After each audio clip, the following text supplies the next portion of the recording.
సరే ఇది ఇట్లా ఉంటే ఇక అమృతలో అక్రమాలు లేవని తెలితే రాజకీయ సన్యాసం, రేవంత్ పదవి ఊడగొట్టేందుకు మంత్రి పొంగులేటి యత్నం, దమ్ముంటే దర్యాప్తు జరిపించాలి, సీజే దగ్గరకు వెళ్దాం రా, ఇష్టం లేదంటే సెంట్రల్ విజిలెన్స్ కమిషన్ వద్దకైనా వెళ్తాం, ఈ వ్యవహారంలో సీఎం పదవి పోతుంది, బి రెడీ, సింగరేణి కార్మికులకు బోనస్ కాదు అది బోగస్ అని చెప్పేసి నిన్న కేటీఆర్ అంటా ఉన్నాడు. ఒకసారి చూద్దాం.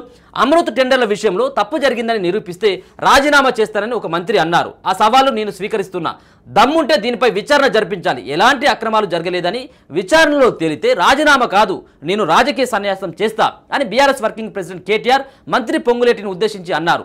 రేవంత్ రెడ్డి సీఎం పదవిని ఊడగొట్టే ప్రయత్నంలో భాగంగానే పొంగులేటి తనకు సవాలు విసిరారని ఆయన వ్యాఖ్యానించారు. ఆదివారం తెలంగాణ భవన్లో ఆయన మీడియాతో మాట్లాడిన కేటీఆర్ దమ్ముంటే దీనిపై దర్యాప్తు జరిపించాలని పొంగులేటిని డిమాండ్ చేశారు. ఈ టెండర్లకు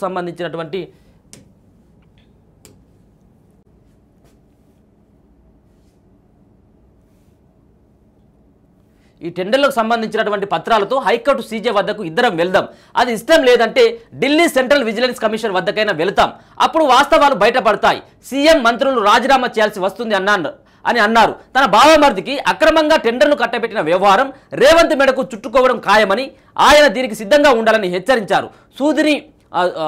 సుధిని సృజన్ రెడ్డి సీఎం రేవంత్ భార్యకు స్వయాన సోదరుడు, భార్య సోదరుడు బావమర్ది కాక ఏమవుతారని, అవినీతి టెండర్ల కోసం సొంత బావమర్దితో సంబంధం లేదని చెప్తారా అని మండిపడ్డారు. కేవలం 2 కోట్ల లాభం ఉన్న బావమర్ది కంపెనీకి 1000 కోట్ల కాంట్రాక్ట్ ఇచ్చి అవినీతి జరగడం లేదంటే ఎవరైనా నమ్ముతారా అని నిలదీశారు.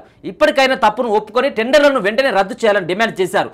లేదంటే గతంలో సోనియా గాంధీ పదవి, మహారాష్ట్ర మాజీ సీఎం అశోక్ చౌహాన్, కర్ణాటక మాజీ సీఎం యడ్యూరప్ప పదవి పోయినట్లే రేవంత్ పదవి కూడా పోతుందని హెచ్చరించారు. ఇక సింగరేణి కార్మికులకు రాష్ట్ర ప్రభుత్వం ప్రకటించింది దసరా బోనస్ కాదు బోగస్ అని దుయ్యబట్టారు. 4700 కోట్ల లాభాలు వచ్చాయని డిప్యూటీ సీఎం బట్టి చెప్పిన ప్రకారం సింగరేణి లాభాల్లో 33% వాటా ఇస్తే ఒక్కో కార్మికునికి 3.70 లక్షలు పంచాల్సి ఉంటుంది. కానీ 1.9 లక్షలు బోనస్ ప్రకటించడం అంటే లాభంలో ఇస్తున్న వాటా 16.2%. ఒక్కో కార్మికుడికి 1.8 లక్షలు నష్టమని చెప్పారు. పురపాలక శాఖలో లంచావతారాలు, కాంగ్రెస్ సర్కారు వచ్చిన 9 నెలల్లోనే పురపాలక శాఖలో లంచావతారాలు చెలరేగుతున్నాయని, ఫైళ్ల క్లియరెన్స్ నత్తనడకగా కొనసాగుతుందని కేటీఆర్ ఎక్స్ వేదికగా ఆయన ఆరోపించారు. సీఎం వద్దే ఉన్న మున్సిపల్ శాఖ పరిధిలో మరి భారీ ఎత్తున కూడా అక్రమాలు జరుగుతూ ఉన్నాయనేది ఆయన చెప్తా ఉన్నటువంటి అంశం. మొత్తానికి ఇప్పుడు పొంగులేటి శ్రీనివాసరెడ్డి ఒకటి, ఇక్కడ కల్వకుంట్ల తారక రామారావు, ఈ ఇద్దరు కూడా రాజీనామా పత్రాలు అది కూడా స్పీకర్ ఫార్మాట్లో ఇప్పటికీ రాసుకొని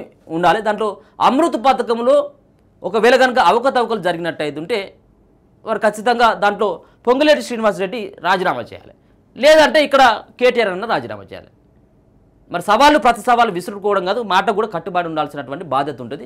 రెండో అంశం వచ్చినట్టయితే ఉంటే రేవంత్ రెడ్డి బావమర్ది ఎవరైతే సృజన్ రెడ్డి ఉన్నాడో, సృజన్ రెడ్డికి అమృత్ పథకంలో దర్దాపుగా 1700 కోట్ల రూపాయలకు సంబంధించినటువంటి దాంట్లో మరి టెండర్లకు ఇవ్వడం జరిగిందనేది ఆరోపణలు. సరే ఏదేమైనప్పటికీ కూడా దీంట్లో గతంలో మనం చూసుకున్నట్టయితే ఉంటే కేటీఆర్ బామర్దికి సైతం కూడా ఏదో సంబంధించినటువంటి ఇష్యూలో కేటీఆర్ బామర్ది కూడా ఆ తెర మీదకి రావడం జరిగింది. డ్రగ్స్కు సంబంధించి ఏదో ఉండే దాంట్లో కూడా, అంటే ఇక్కడ బావమర్దులతో ఇక్కడ బావలందరూ కూడా వాళ్ళకు బామర్ది మేలు కోసం వాళ్ళు ఇట్లాంటి సంబంధించినటువంటి అధికార దుర్వినియోగానికి పాల్పడతారని స్పష్టంగా అర్థమవుతా ఉంది. సరే అది అట్లా ఉన్నది, మరి చూద్దాం మరి ఎవరు రాజీనామా చేస్తారో, నిజంగా కూడా అన్నటువంటి మాటకు ఏమైనా కట్టుబడి ఉంటారా లేదనేది కూడా చూడాలి.